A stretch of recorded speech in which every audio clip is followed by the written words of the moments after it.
Welcome, everybody. This is the Smart Connector podcast, and it's great to have you here. My name's Jane Baylor, and as ever, I have a very, very exciting guest for you today, Rachel Hernandez. Welcome, Rachel. Hi, thank you so much for having me today. So, Rachel is Director of Marketing for NextNet Media, which is the largest global network of trusted media outlets, link partners, and global news websites. And she's really passionate about brand storytelling, and so am I. So, we're going to dive deep into this topic today as it's something that I could talk about forever. So, it's really, really great to have you here, Rachel. So, before we get into it, tell us a little bit about what you do at NextNet Media and what NextNet Media actually does as well.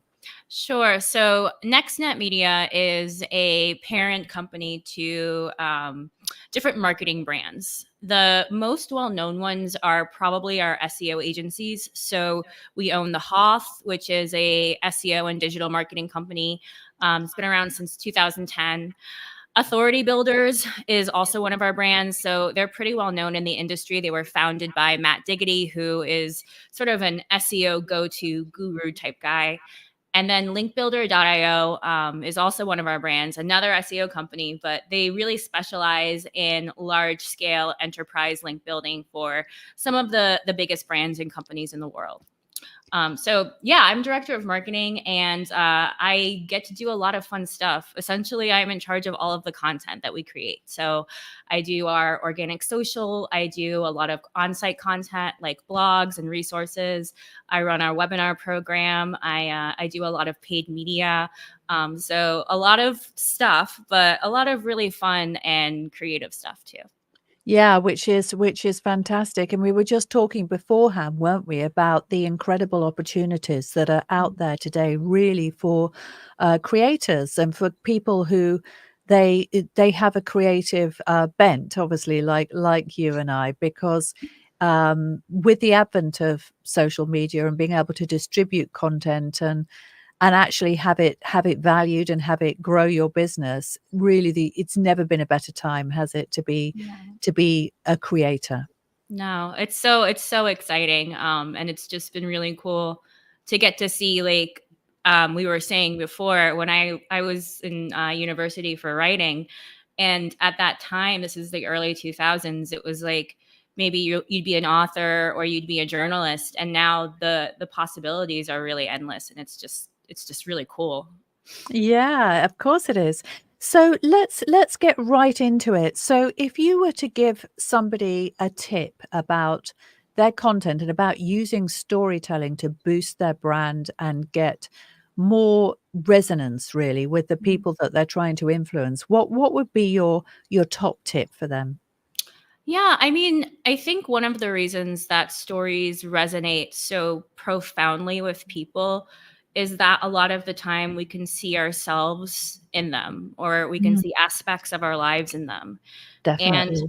one of the things that I think marketers miss a lot is when they are creating a story that they're trying to use to connect a user to their brand, they make their own product or their service or their brand the hero of that story, rather than creating content that allows the user to see themselves as the hero of their own story. So when you're talking about brand storytelling or creating marketing around your product or service, rather than talk about why your product or service is the hero and why it's so great, the trick really is to talk about how the user becomes the hero, that you are on their journey to success with them, and the way that they can get there, maybe with a little bit of help from what you do. Definitely. So I think that's such an important point because people are most interested in themselves, aren't they? We're all preoccupied with our own struggle, our own journey, our own aspirations. And so if people are not talking to those, then they're really just they're going to lose us fairly quickly, aren't they? Yeah, and I think, when you're on the inside of a company or a product, it's very easy for us to see the connection between what we do and somebody's success, but that doesn't necessarily mean that gap is bridged in the content you create when you're just talking about what you provide. You really have to set it up so there is a clear pathway to, we work with this or we use this and we get to where we want or need to be. Yeah. And would you say that some, story structures work better than others Yeah, in I your mean, opinion? I think, I it really depends on like what the medium we're talking about. There are a lot of things I think that go into that. But as a general rule, and I work in an industry where there is a lot of jargon, and even those who know the ins and out of SEO, like your eyes can just glaze over if somebody's talking about it too much. So I'm always a fan of simplicity. I think that is just key when it comes to creating content that's going to connect to a user. So whether it is a social media post or you are doing, a short form video or a long form, it can be easy to fall into the trap of wanting to use big words or impress somebody, or maybe you got it kicked into you at school that you needed to use therefore or whatever, but the simpler the better. Always get to the point right away and use very simple specific language that's not going to alienate anybody, that they can most easily connect with. Yeah, and I think particularly for people like you and I, because one of the things that we were talking about beforehand is that both of us studied English. We studied literature, and I also studied drama, and so we've obviously in doing that we've studied some of the great writers, and Hmm. you get a command of language that is probably in advance to a lot of other people, but we have to recognize that not everybody is like us, right? And Hmm. so you can't go wrong if you do keep it simple, because most people have a simple grasp of language. Some people have a more sophisticated grasp, but if you want to reach most people or everybody within your target audience, then I totally agree with you. The simpler the better, right? Oh yeah, and I mean, I love great works of literature. I will sit down and watch like a period drama. But that's not necessarily content that like I want to always be engaging in. I want to choose the time when I am sitting down to read some Shakespeare, because that takes more energy than Does. something that is just easily absorbed. And I only have so much energy in the day. So don't come at me all the time with something that is going to make me work harder than I have to understand it. Very, very good point. So basically, give it to people on a plate, make it simple for them to understand and relaxing and enjoyable, as opposed to making them work hard to Yeah, understand what you're trying to say, right? exactly. Yeah, okay. Okay, well, that's fantastic. So, Rachel, if you're creating a story, or if you're advising one of your clients on putting together a story, and they say, "Well, I don't know, how do I start? Where do I start?" What would you say? I would say, well, there are a few there are a few different ways to go about it, and I always like to start with a foundational concept that like connects to the brand as a whole. And to kind of get to that point, there are a few different things that we like to do. One is obviously understand your user base. And I know like that is so much easier said than done, like especially depending on the industry that you're in. Sure, if you're selling something that is like obviously very targeted, maybe you're doing some sort of like skincare or I don't know, beauty or something. Yeah, then maybe you have like a pretty clear understanding of your demographics. My industry isn't like that at all. We work with businesses that have a few employees to like huge enterprise companies, all ages, all over the world. So it's always harder to pin down. Mm, When that's the case, though, I always say like look to your competitors and see what they're doing that resonates with you. And what doesn't resonate with you. So mm, we'll go and take a look at what other SEO agencies are doing with their marketing, and we'll say, okay, what hits for us and what doesn't. And we kind of from there like start to build a foundation. We don't copy either. That's the other thing is you want to be original. You want to be authentic because people are smart and they'll call you out immediately if they see that you're trying to do exactly what somebody else is doing. So for the Hoff, for instance, like our sort of touchstones are simplicity, because SEO and growing a business and all of this stuff is very complicated. We want to make it simple. We want to simplify your life by taking Mm. this thing off of your hands. And Yeah. success, because we simplicity and success, because success is really the ultimate goal for what we give our clients. We want them to look at any piece of marketing that we create and say, oh, okay, I'm going to be successful. They can help, I can be successful. So those like foundational touch points, I think, are really, Mm. really important. Mm. I like that. So basically, what you're saying is that we can use storytelling to inspire people to believe that they are going to be successful, because essentially we're showing them how. We're taking them by the hand and we're saying, Mm-hmm. here is the method. And we're dressing it up as entertainment so that they understand, okay, it's a bit like Dorothy in the Wizard Mm-hmm. of Oz, right? She's being taken on a journey, and so we take our clients on a journey that are really the steps to success, aren't they? Yes, exactly, exactly. Okay, and is there any trap that you see people commonly fall into that you think that they should avoid?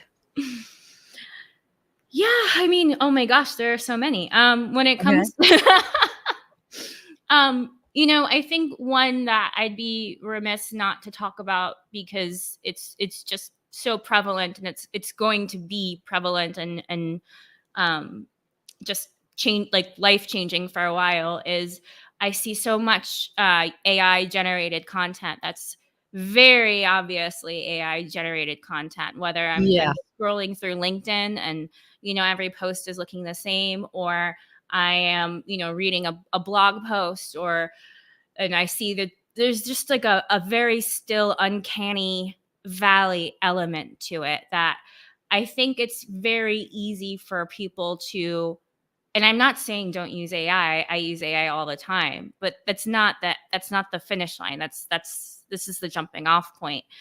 And when you are doing marketing, especially when we're talking about stories that resonate with your users, there has to be an element of humanity and authenticity to it, or else you're going to lose them immediately.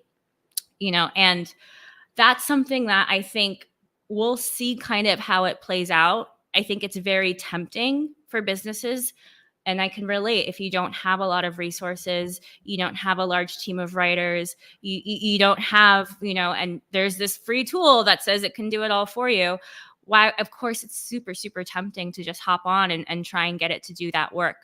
But at the end of the day, when all of the content looks the same that we're engaging with, the secret and the way to stay competitive is going to be that authenticity, that humanity, that rising above all that. Um, yeah. I Do you mean, know, I totally agree with that, and I'm really glad that you said that, because I personally am wondering whether it's only me that can spot a ChatGPT social media post from a mile off. But I really can, and also, when people message me on social media, I can spot a ChatGPT message, mhm, and it is like, well, I know that obviously you've got grades, right, in the US. We don't have grades mhm, in, in sort of children's school over here in the same way, but it is like somebody who is maybe like, 11 or 12 is mhm. being taught how to write for social media, say, for the first time. And so it sounds clumsy, and I wanna call it out because I'm seeing a lot of people doing it, and I think they don't realize. They look at it and maybe to their untrained eye, they think, "Well, this looks absolutely fantastic. All I had to do was say, 'Write me a social media post on topic X,' and then, phew, job done." That would have taken me half an hour, and now it's only taken me 2 minutes, and there it is. And it doesn't really cut through in the same way. I totally agree with you. Yeah, I think it's good maybe to get some structure and maybe get a head Mhm. start and get some fresh ideas and so on, but I don't think there's any substitute for our authentic voice. I agree with you. No, I mean, and it is an incredible tool. Don't get Yeah, me wrong. And if anybody on listening or watching right now is a content creator or a writer, and knows what that process is like, having that sort of like foundational outline or that first draft. I've always said that writing is really editing. Writing's really rewriting. That's where the magic truly happens. yeah, So if you do have a tool that kind of gives you a few variations or a jumping off point, and then you can take it from there, and it saves you from that staring at the blank page part of your process, which yeah, my goodness, fantastic. But mm, it's not writing. It's a writing tool, but yeah. don't let it do the writing for you. That's what you or your team is there for. Yeah, exactly, exactly, to give it your unique style. I mean, I'm also a great fan actually of ChatGPT. It's helped me in so many ways, and sometimes I just literally sit there putting questions into it and getting answers, and it really is amazingly valuable, but we wouldn't have somebody talk as ourselves, would we? If we could Yeah. implant, a robot into ourselves in order to have conversations, the chances are it would have, very dull and inspiring conversations, and it's the same thing, isn't it? It just, our voice is part of our humanity and the Yeah. way that we express ourselves, and that is the uniqueness that at the moment, certainly for and probably for the foreseeable future, that any AI cannot replicate.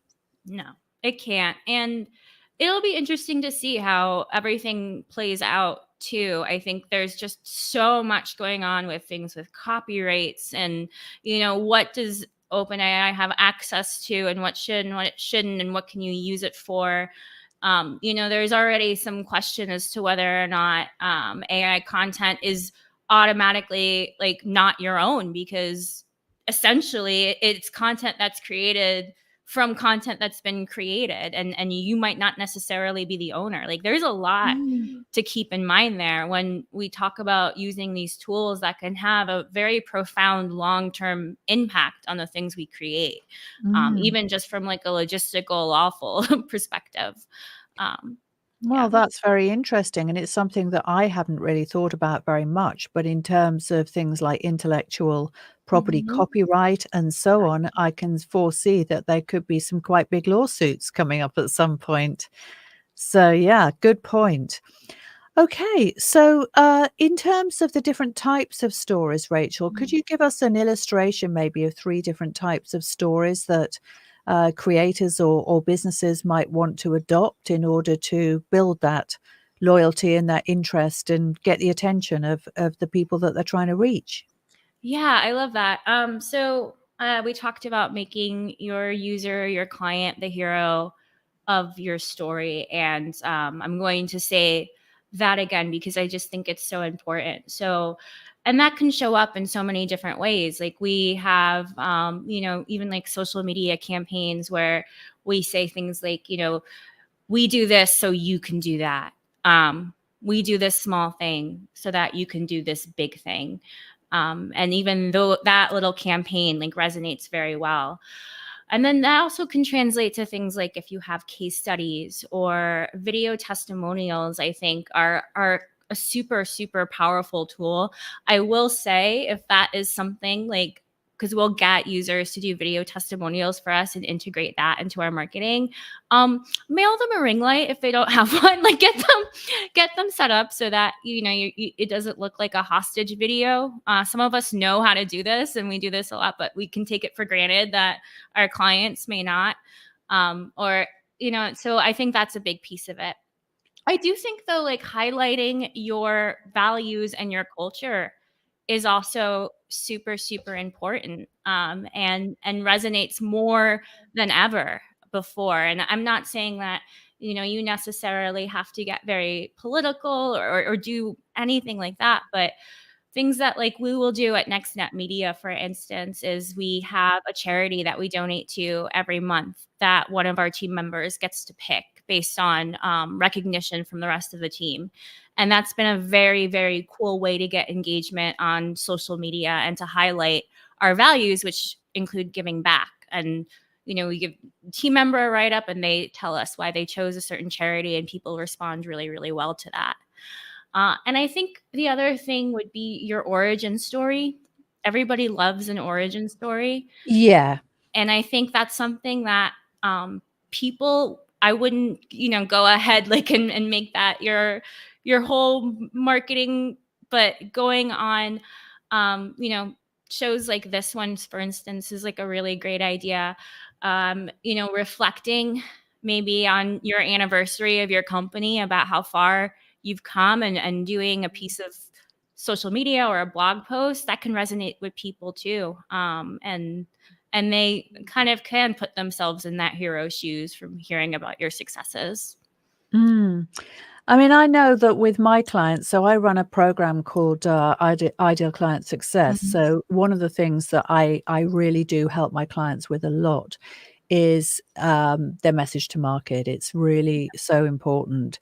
And I know that a lot of them get really stuck with this aspect of storytelling, because talking about your origin story, most of us have had so many different highs and lows in our life. If we're actually going to be talking about ourselves, as opposed to, let's say, if we're working for a bigger business and it's the bigger business's origin story, as it were.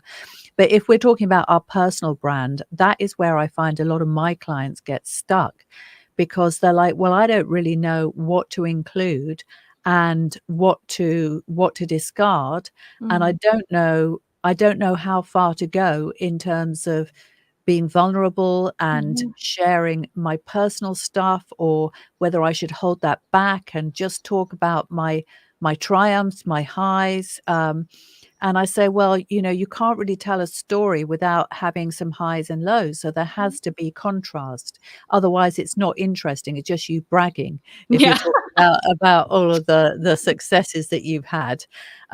Whereas obviously what I say to them is that, if you're sharing a low, try not to end on a low, because that Mhm. just depresses people. You want to have a low that then transform to a high. But I really do think that that's something that people are like, well, which of my Mhm. stories should I share? And I wondered if you had any tips on that. Yeah, I mean, and that's exactly true. Like, it's not a story without a conflict and a conclusion, right? Yeah. It has to have both. And I would say, it can be really scary to be authentic and to share yourself on any sort of public forum. I think it really comes down to that authenticity. And this is going to sound like a cop out, but I absolutely just think it's true. It's, it when you feel it. If you are writing like up a post, or you're writing up some go to market messaging, and you feel yourself sort of cringing or feeling uncomfortable, that's probably not it yet. Or maybe you're not to that next point. But when you have something that's real and something that's honest that connects with you, you're going to feel it. Like, you're going to know that it hits. And that's it. It kind of does go back, because everyone, I know we're marketers and we need people to like our stuff. We need people to engage. But at the end of the day too, like, at a certain point you got to hit the post button, and you're going to get backlash. You're going to get critics no matter what you do. So when you are doing something that you believe in and that you think connects, you know, like, please yourself is, I guess, where you're going, because you're never going to be able to please everybody. Um, yeah, even with that go-to-market messaging, especially when you're talking about yourself. Yeah, and I think that is a very, very important point. And I also think that in a way, we have a responsibility whenever we, as you said, we hit that button. We are basically out there making a difference to people's lives. If they're consuming our content, we're renting space in their brains Yeah. effectively. And I always like to think about, well, what impact is this content going to have on them? And that I think you made a really important point about connecting with your intuition, Mm, because I really believe that if we're putting stuff out there that's maybe a little bit negative or a little bit depressing, we might want to be raw and authentic and share this. But I've noticed in myself, because I've experimented with lots of different kinds of content, that mm, it leaves me feeling the wrong kind of content leaves me feeling quite depleted. yeah. And so I think it's all about creating a balance between, as you said, being authentic and being real and actually sharing, which is an act of generosity if Hmm. we share of ourselves. And that's the thing that I love about it. Together with that opportunity to inspire others, really, I think that's where it kind of really comes together. Whereas if we're just sharing something that is, let's just say, a challenge or a difficulty or whatever, and we don't actually show how we really come through that, I found personally that doing that leaves me a bit depleted, and then I Yeah. worry that it is not having the right impact really in terms of what I want to the difference that I want to make, on my audience and on the world in general. I don't know whether you'd agree with that, Rachel. Oh, yeah, absolutely. I mean, I think, yes, it's depleting, and at times it's also pandering. And the last thing you want to do when you're communicating with people that you want to work with is talk down to them and alienate them or come off as emotionally manipulative. Oh, yeah. That's not it. Like, it's not the goal. Yeah, and the other thing, of course, that I think a lot of people struggle with is obviously if you're sharing some of your lessons or sharing some of your wisdom and expertise and so on, nobody likes to be given unsolicited advice or to be Mm, talked down to, right? mhm, So that is a fine line to tread, and I do think a lot of people struggle with that because it's easy to put yourself on a pedestal and to talk about what you do in terms of like, "Oh, I'm just the expert in this, and I know what you should do," and that also alienates people. I was actually thinking about that earlier. We have to make people feel as though we are genuinely empathetic, mhm. and if we are revealing our struggle, let's say, in some aspect, we have to do it in a quite a sensitive and gentle way, don't we? Oh, yeah, absolutely. I mean, I think it goes back, like, every story has a conflict, Mm, and every story has a resolution. yeah. And I think if you are trying to sort of, like, talk about, there are ways to talk about how great you are without being a jerk. I think, whether it's including, like, the challenge you overcame in a way that is real and that other people can relate to. Or, I love to do fun things in marketing where we can play with, like, elements of nostalgia or pop culture, or pull other things in there. And it kind of has this really great way of making your message stronger because you've pulled in other threads to help it resonate, but Mm. also, like, kind of diluting, like, the braggadocious aspect of it, if that makes Braggadocious, sense. what a fantastic word. I haven't heard that word before. I'll be using that again. I love it. Braggadocious. That's a great Braggadocious. word. That might not be. I think it's a real word. I don't know. I'll Google it after. I'll ask ChatGPT. Yeah, yeah. Okay, Rachel, wrapping up, Mhm. any big takeaway that you would like to leave people with today on the topic of storytelling?